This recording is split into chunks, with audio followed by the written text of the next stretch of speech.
चिंगारी को हवा देना।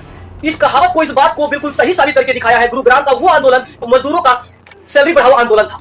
ये आंदोलन गुरुग्राम के रीचा ग्लोबल कंपनी से शुरू हुआ और इसका लहर इतना फैल गया कि दिल्ली एनसीआर में भी इसका असर जगह जगह पर दिखाई देने लगा। अगर हम बात करें दिल्ली एनसीआर के फरीदाबाद की, तो फरीदाबाद सेक्टर 37, एनएफपीसी चौक, आईएमटी, बल्लभगढ़, प्रीतला जैसे बड़े इंडस्ट्रियल एरिया में बीते दिन लोग धरना प्रदर्शन करते नजर आए। अपनी सैलरी को बढ़ाने की मांग को वो तेज करते नजर आए। सड़कों पे लोग उतर आए, जगह जगह लोग चक्का जाम कर दिए, यातायात को रोक दिए और बताया तो ये भी जा रहा कि फरीदाबाद की कुछ जगह पर मजदूर कंपनी के आगे, कंपनी के गेट पर तोड़ फोड़ करते नजर आए। अगर हम बात करें नेवड़ा की, तो नेवड़ा का हाल बहुत बुरा रहा, क्योंकि आंदोलन अब आंदोलन में नहीं उग्र रूप धारण कर चुका है। नेवड़ा की बात करें तो sector 7, sector 5, sector 11, sector 12, sector 13, 14 और 15, 63, 62, 61, 65 और बड़ा फेज 2 जो बहुत बड़ा इंडस्ट्रियल एरिया है, इस आंदोलन का उग्र रूप देखने को मिला और जगह जगह पर लोग आंदोलन करते नजर आए, सड़कों पे लोग आंदोलन करते नजर आए। बीते 15 दिनों से लगातार नेवड़ा में ये आंदोलन, ये धरना चल रहा है और आंदोलन इस कदर उग्र रूप धारण कर चुका है कि इसका असर जगह जगह नेवड़ा में देखने को मिला।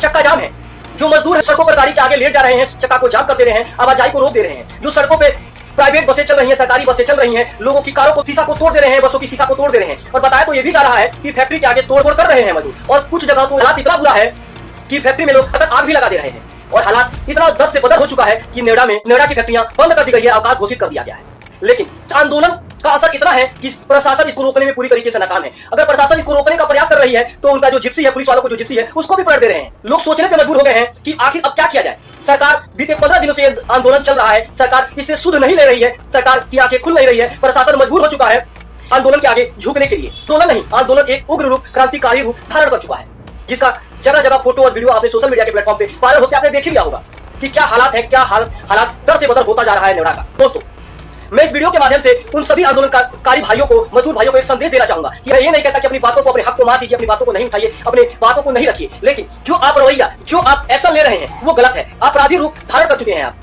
सरकारी संपत्ति और किसी की संपत्ति को नुकसान पहुंचाना और जो हमारे सहयोग के लिए पुलिस बल खड़ी है उस पर आक्रमण करना एक तरीके से गलत है और आप गलत कर रहे हैं। आप आंदोलन करिए, शांति वातापूर्वक आप रोड पे धरना पे बैठिए, कंपनी के आगे बैठिए, मैं ये नहीं कहता, लेकिन सरकारी संपत्तियों को, प्राइवेट संपत्तियों को, पुलिस वाले के सहकर्मी को नुकसान पहुंचाना एक तरीके से अपराध है। अब अपराध में शामिल हो रहे हैं। आप गांधी जी को देखिए, उन्होंने आंदोलन किया, अपने हक की लड़ाई लड़ी, हमारे देश के हक की लड़ाई लड़ी, यहाँ तक अपने कपड़े तक उतरवा दिए गांधी जी ने, लेकिन एक अहिंसा का साथ, अहिंसा का पथ को उन्होंने नहीं छोड़ा, शांतिपूर्वक अपने आंदोलन कर दिया। तो दोस्तों, आप सभी से निवेदन करूंगा कि आप अपने हक की लड़ाई, अपनी हक की आवाज को शांतिपूर्वक कीजिए, किसी को नुकसान मत पहुंचाइए। लेकिन तो आपको क्या लगता है, जो अभी तक सरकार सोई हुई है, उनके लिए जल्द से जल्द कोई ठोस कानून, कोई ठोस कार्रवाई, कोई ठोस नियम लेकर आएगी सरकार, जो अभी तक 15 दिन से सो रही है? मजदूरों की तो बस इतनी सी मांग है, तो सरकार के द्वारा जो मजदूरी वेतन लागू किया गया है उसको मिलना चाहिए और 8 घंटे की ड्यूटी होनी चाहिए। 8 घंटे से ज्यादा अगर ड्यूटी आप कराते हैं तो आपको डबल ओवरटाइम देना होगा और इसकी